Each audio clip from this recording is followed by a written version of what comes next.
Allium cepavar, atau lebih dikenal dengan bawang merah, merupakan tanaman yang berasal dari daerah Asia Tenggara dan Tengah.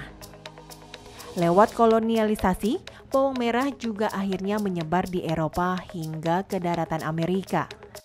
Bawang merah adalah tanaman semusim yang berbentuk rumput dengan ciri morfologis merah dengan umbi berlapis dan berbatang pendek.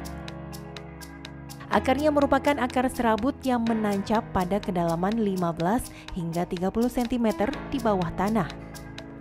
Tanaman ini sangat cocok dibudidayakan di daerah beriklim kering atau tropis dengan suhu antara 25 sampai 32 Celcius. Di Indonesia, bawang merah juga dipakai sebagai bumbu pelengkap dalam aneka ragam masakan. Campuran bawang merah dalam masakan memberikan rasa gurih dan aroma yang harum yang khas. Tetapi ada juga orang yang mengkonsumsi bawang merah secara langsung dalam keadaan mentah maupun matang. Nah, mengkonsumsi bawang merah diklaim bisa memberikan manfaat kesehatan bagi tubuh kita. Kandungan nutrisinya yang beragam membuat bawang merah populer di kalangan masyarakat, tidak hanya sebagai bumbu, tetapi juga sebagai obat. Kandungan vitaminnya terdiri dari vitamin B6, C, E, dan K.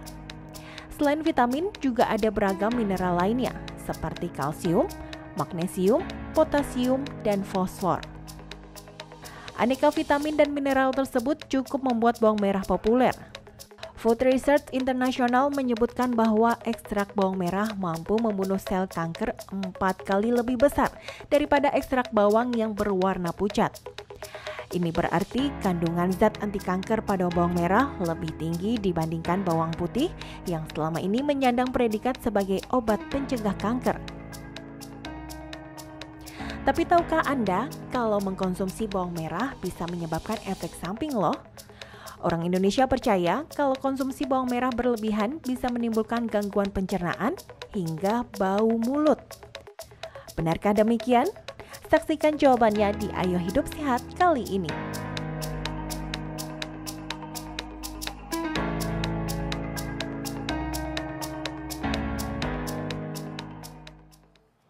Bih, itu kan bawang merah masa dikemilin gitu ya?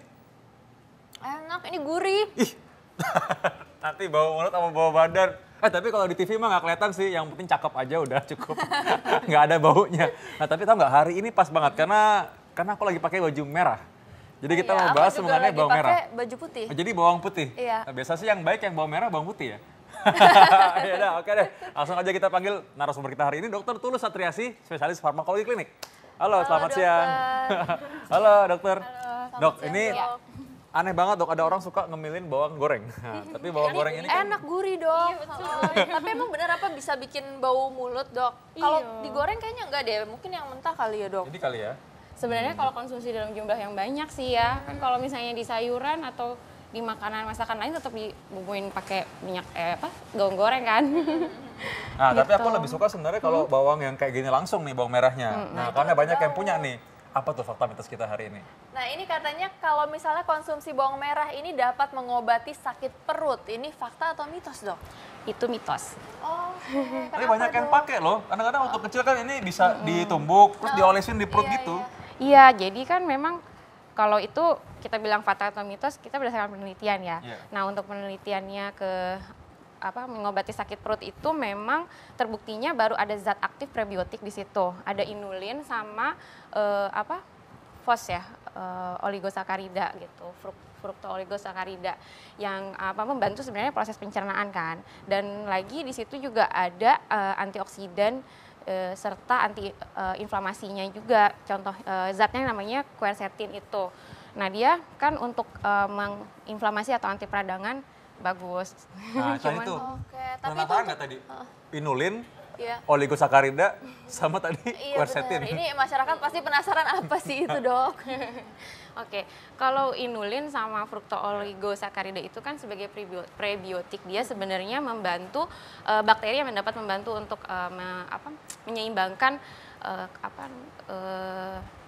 saluran pencernaan. Bakteri di dalam saluran pencernaan kita juga ada bakteri dan itu menyeimbangkan flora normal atau bakteri yang ada di usus gitu ya seharusnya. Berarti ini tuh harus dikonsumsi ya dok ya, Betul. bukan diolesin di luar. Kalau Iya, baiknya diolesin dikonsumsi. ada manfaatnya nggak tuh? Mungkin karena masyarakat dari zaman dulu udah dapat resep dari nenek moyangnya untuk diolesin gitu dok. Pengalaman kayak dulu ya juga gitu ya.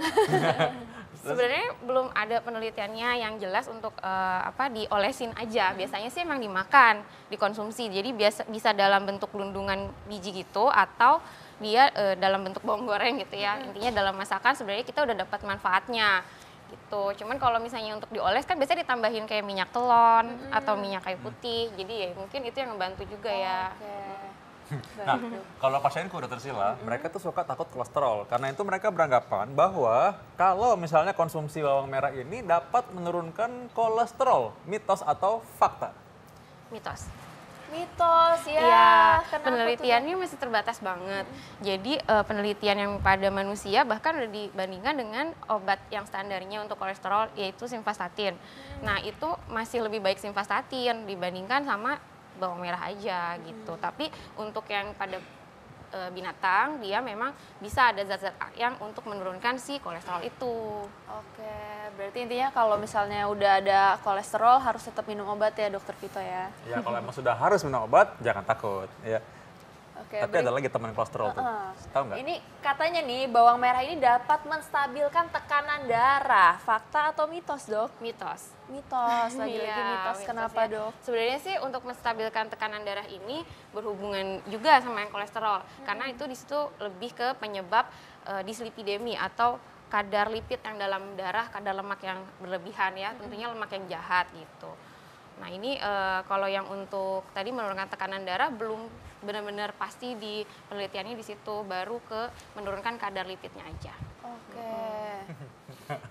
Jadi orang nih kayaknya kalau pikir-pikir kalau makan sate itu kan katanya penuh kolesterol dengan dagingnya ya. Iya. Tapi mereka itu pakai bawang untuk mengurangi terhindar dari kanker katanya gitu. Karena itu kan kayak asapnya banyak. Nah itu mitos atau fakta? Itu fakta. Wow, kok bisa dok? Iya, jadi sebenarnya kan kalau pada proses satenya itu sendiri pembakaran itu kan ada atom-atom karbon dan segala macamnya itu yang sebenarnya bisa memicu timbulnya kanker. Juga ada zat-zat yang lemak di dalam dagingnya itu kalaupun misalnya kena bakaran itu terbentuk lagi arang-arang gitu ya. Kalau terlalu banyak sih sebenarnya terlalu sering konsumsi atau frekuensi yang terlalu sering yang bisa menimbulkan kanker. Nah, bawang merah ini kan memang terbukti ada antioksidan yang tinggi, namanya quercetin ini nih yang antioksidan tingginya. Dia memang untuk sebagai menahan pertumbuhan sel yang tidak baik ya, kan kalau kanker tidak seharusnya selnya bertumbuh. Oke. Ini satu lagi nih mitos atau fakta. Aku nggak pernah coba sih karena takut bau. Ini katanya kalau misalnya meletakkan bawang merah kupas di sudut ruangan, ini dapat mengurangi penularan penyakit. Fakta atau mitos dok? Itu fakta. Wah, kok bisa dok? Iya, sebenarnya ini dibilang mungkin udah jadi tradisional karena udah dari tahun 1920, pokoknya udah lama banget, berabad-abad, mungkin lebih dari 3 generasi. Ini di Inggris pernah juga dipakai di sudut ruangan itu dipakai. Nah, di dalam bawang merah ini ada kandungan organik sulfurnya. Nah, sulfurnya ini memang yang membuat baunya itu menyengat dan dia juga sebagai antibakteri gitu. Jadi zaman dulu itu dipercaya bakterinya keserap ke bawangnya itu. Tapi itu benar berarti ya dok ya, bisa dicoba nih di rumah nih dok. Terus secara ilmiah gitu maksudnya? Secara Biar orang- ilmiah sih enggak ya. Itu tapi maksudnya itu kan karena sudah dipakai secara turun-menurun, secara tradisi dan sudah terbukti secara empiris atau pengalaman, dia memang bisa gitu untuk menaruh di situ. Terus itunya tadi sih organik sulfurnya karena kuat banget. Oke. Nah ini yang berkaitan nih tadi ya, katanya bawang merah ini untuk menjaga kesehatan. Nah tapi jangan jawab dulu ya, nanti setelah ini kita akan Iya. lihat bener gak ya, jangan kemana-mana, tahu dalam acara Ayo Hidup Sehat.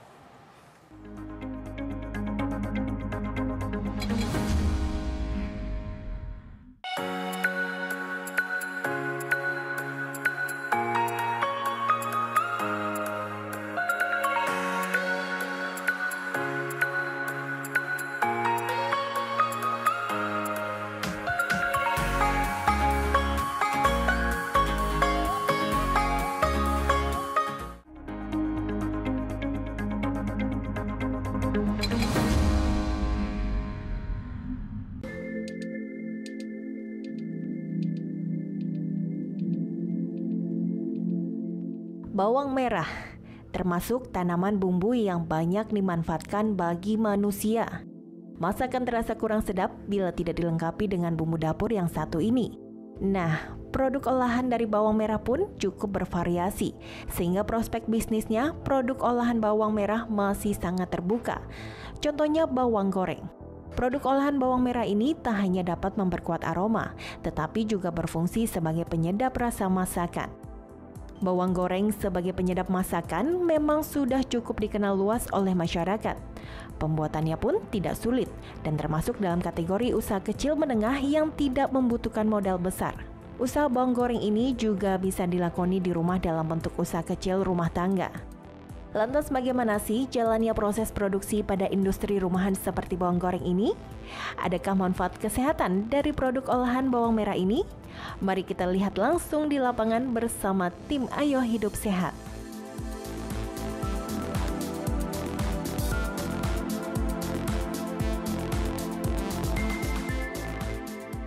Pemirsa Hidup Sehat, siapa dari Anda yang suka nyemilin bawang goreng seperti saya nih pemirsa? Memang bawang goreng ini selalu ada di hampir setiap masakan di Indonesia ya, karena kurang enak rasanya, kurang sedap kalau tanpa bawang goreng. Seperti ini, apalagi kalau bawang gorengnya renyah sekali, garing, dan juga yang saya makan ini pemirsa, ini ada rasanya. Nah, ini bawang goreng rasa balado. Nah, ada bunyi ya, kres-kres gitu.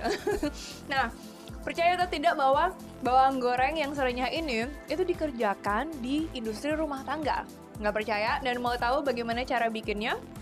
Saya sekarang sudah bersama dengan dua orang ibu di sini ya, yang akan memberikan pengetahuan kepada kita seperti apa membuat bawang goreng yang renyah ya. Sudah bersama Ibu Ivon ya Bu ya, dan juga Ibu siapa Bu?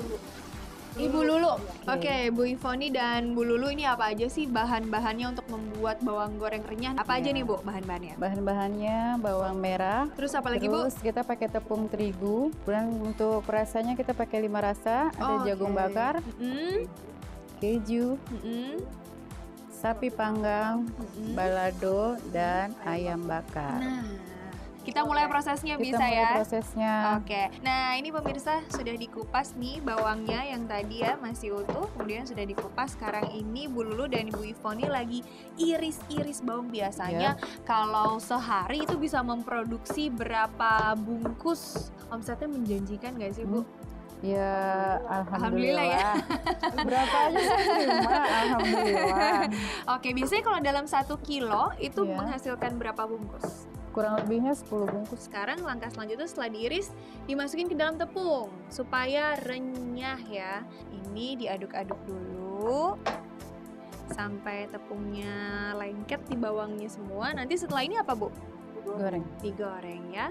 Nah, ini boleh langsung semuanya sekaligus. Sebaiknya sih jangan. Oh, sebaiknya jangan. Terigunya masuk semua. Kalau proses penggorengan ini biasanya makan waktu berapa lama Bu? 10 menit, 15 menit. Kalau warnanya udah agak coklat, sedikit kuning mengarah ke coklat ya, Iya. udah boleh diangkat ya berarti ya. Iya. Daripada nanti kelamaan di penggorengan malah jadi gosong dan rasanya juga jadi nggak enak ya.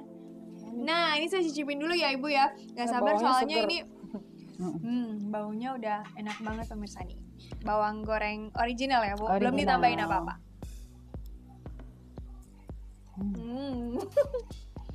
Renyah, saya nggak bohong, ini kalau baru matang emang enak banget pemirsa. Kayaknya makan apa aja, bahkan cuma sama nasi putih aja atau dicemilin kayak gini, enak banget. Nih pemirsa, bawang goreng pesanan saya spesial ya Bu ya. Tadi rasa apa Bu? Rasa balado dan Balado, sapi panggang. sapi panggang, jadinya dendeng. Coba sekarang kita kemas ya. Setelah ini kemudian ditimbang. Ditimbang. Oke, kita timbang ya. 100 gram. Kita timbang satu kemasan itu 100 gram. lagi kurang Sedikit lagi. sedikit lagi. Nah, Oke, pas. pas 100 gram. Nah, ini sudah dikemas pemirsa, jadinya seperti ini. Tinggal dilabelin ya, Iya. Bu Foni ya. Oke deh kalau gitu. Ini pesanan saya, makanya saya mau coba. Ini Cobain dari dong. teksturnya aja udah garing nih pemirsa ya.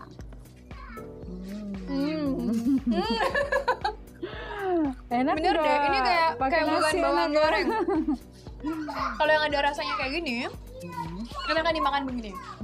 Dibandingin dicampur dengan nasi gitu ya. Kalau yang original mungkin enak ya. Jadi saya mau pesan yang original juga nanti untuk dibawa pulang untuk makan pakai nasi di rumah dan sambal ya kayaknya. Sambal, nasi anget sama bawang goreng. Lauknya boleh apa aja. Nah pemirsa untuk Anda yang mau juga mencoba bikin sendiri di rumah, sebenarnya caranya cukup mudah. Atau yang mau coba-coba bisnis mungkin bisa juga mengikuti jejaknya Bu Ivon ini ya.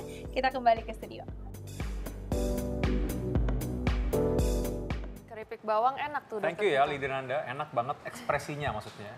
Menikmati bawang itu emang udah cukup ngiler sekarang. Nah tadi ngomong-ngomong gimana Dokter Sila? Pertanyaannya udah dijawab belum? Oh, Belum ya? dijawab nih, masih gantung nih. Jadi bawang merah bisa menjaga kesehatan otak. Ini fakta atau mitos, Dok? Itu mitos. Oke, Iya. kenapa, Dok? Nah kalau yang ini belum, penelitiannya memang belum dilakukan, baru penelitiannya sampai tahap yang menurunkan LDL ya atau lipid itu untuk resiko ke arteriosklerosisnya gitu. Jadi mungkin kan maksudnya untuk kesehatan otak itu dari kolesterol juga ya berhubungan kan.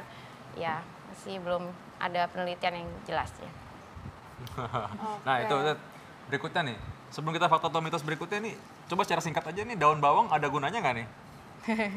Biasanya sih emang dibandingin kan jenis bawang-bawangan itu ada bawang putih, bawang daun bawang ya, atau bawang bombay, terus bawang merah gitu. Nah memang ada penelitiannya yang dia ngebandingin antioksidannya, antiinflamasinya, termasuk kan di bawang ini juga tetap ada kalorinya, ada seratnya kayak gitu.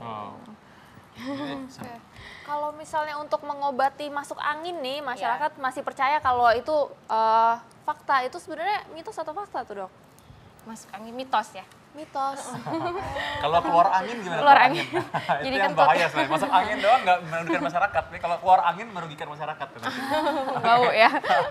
Nah berikutnya kita masih punya fakta atau mitos lagi. Kira-kira yang berikutnya kalau misalkan bawang merah ya. Nah bawang merah ini selain dapat terhindar dari penyakit tadi, bisa bikin terhindar dari sembelit. Mitos atau fakta? Fakta. Itu fakta, iya. Nah, gimana caranya supaya bisa terhindar dari sembelit tuh? Iya, soalnya dalam satu siung bawang ini dia sudah ada seratnya juga. Bahkan penelitian ini kan udah dikulitkan nih, kulit bawangnya. Sekarang itu lagi dikembangkan supaya kulitnya juga nggak usah dibuang, cuman dicuci, terus udah gitu nanti dimakan. Oh jadi kulitnya juga dimakan? Iya. Gimana rasanya tuh, Dok? Berarti Coba aja coba. Dibersihin dulu ya. Jangan makan sekarang. Gitu. Jadi ini tinggi serat pangannya dan sebenarnya antioksidannya di dalam kulit bawang ini juga lebih tinggi. Gitu. Oke, sebanyak apa nih, Dok? Tapi kalau untuk menghindari sembelit sendiri? Sembelit. Nah, hati-hati juga sebenarnya jangan terlalu banyak. Kalau terlalu banyak malah bikin sakit perut gitu. Nah, biasanya dimakan kurang lebih 2 sampai 3 siung bawang. Oke. Gitu. Sama itu sekali ininya makan juga ya, Dok ya. Tapi sekali makan paling ibaratkan misalnya 2 kali gitu. Kan nggak terlalu gini ya makan. Sama kulitnya ya? Iya. Nah, tapi ada lagi nih yang lain, tau nggak? Musuhnya anak-anak muda, enggak sih, yang tua juga mungkin ada ya. Katanya ini bisa mengobati jerawat, mitos atau fakta? Ini fakta, soalnya ada sulfurnya. Iya. Tadi organik sulfurnya dan dia sebagai antibakteri. Dan ada efek antioksidan tadi Ada juga antioksidannya, ya? ada antiinflamasinya. Oke, ini masyarakat langsung penasaran nih, gimana nih kayak buat yang Masker. jerawatan, langsung dipakein masker kah atau harus langsung dimakan? Gimana caranya, Dok? Kalau jerawat mungkin lebih kayak diiris terus ditumbuk ditempelin aja kali ya. Kan oke, lebih berarti- dapat efeknya kan berarti dibanding memang kalau dari luar. misalnya dimakan. Oh gitu ya? Iya. Yang jelas bukan dalam bentuk bawang goreng tempel sini ya. Iya. Ntar jadi masakan apa gitu. Ya, Iya. satu lagi nih yang terakhir nih katanya nih. Bawang merah adalah bumbu wajib masakan. Nah, jadi mitos atau fakta nih? Ini fakta. Kayaknya semua ibu-ibu juga udah tahu ya kalau ini. Karena kan emang ini itu penyedap. Sekarang kita tanpa MSG pun sebenarnya bisa diganti dengan bawang merah dan bawang putih. Dari pengganti MSG ya? Betul. Oh, jadi Dia dia memberikan udah rasa. wangi. Rasanya Betul. alami lagi ya? Rasanya alami. Tapi ini, Dok, kan kadang-kadang nih kalau misalnya dijual di pasar, ini kan tadi dokter bilang kalau bawang merah ini gampang untuk menyerap bakteri ya, Dok Iya. ya. Nah ini berarti kalau misalnya baru dibeli itu berapa lama harus langsung dimasak dan langsung dihabiskan gitu dok supaya tidak kita nggak bakteri gitu. Sebenarnya kalau yang untuk bakteri dalam bentuk seperti ini, jadi udah dikupas nih si kulitnya, terus ditaruh biasanya di dalam mangkok kan, terus udah gitu ditaruh di sudut ruangan. Itu yang sebenarnya tradisinya udah zaman dulu, bahkan zaman Firaun kalau yang saya baca itu. Nah ini semalaman biasanya sih dipakai, jadi nggak yang batasan jamnya memang belum jelas. Oke. Iya. Tapi kalau misalnya untuk kita konsumsi dari pasar berarti masih aman ya dok ya? Masih dalam bentuk ada kulitnya. Oke. Nah tahu nggak nih salah satu bumbu masakan ini membuat dulu mungkin orang-orang banyak pengen datang ke tanah kita untuk bisa membeli ini nih. Terima kasih dokter. Iya, sama-sama. Kalau sudah kasih kesempatan dan saya juga akan mau kasih lihat ke pemirsa semua. Ini mungkin daerah-daerah yang menghasilkan bawang merah. Di mana aja? Coba lihat berikut ini.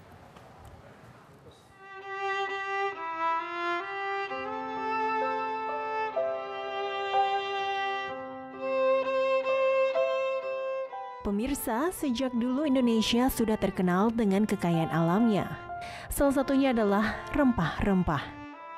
Contohnya rempah yang satu ini, bawang merah. Rempah yang bernilai jual tinggi ini sering dijadikan bumbu masakan asli Indonesia. Nah, berikut ini adalah daerah-daerah di Indonesia yang terkenal sebagai daerah penghasil bawang merah terbanyak. Di urutan keempat ada Kabupaten Probolinggo, Jawa Timur.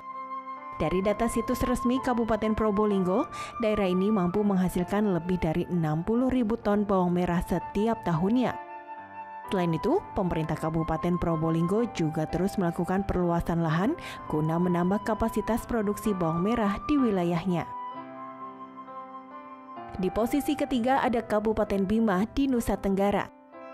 Menurut data yang dikeluarkan oleh Dinas Pertanian Bima, daerah yang terletak di Pulau Sumbawa ini mampu menghasilkan 80 hingga 100.000 ton bawang merah setiap tahunnya.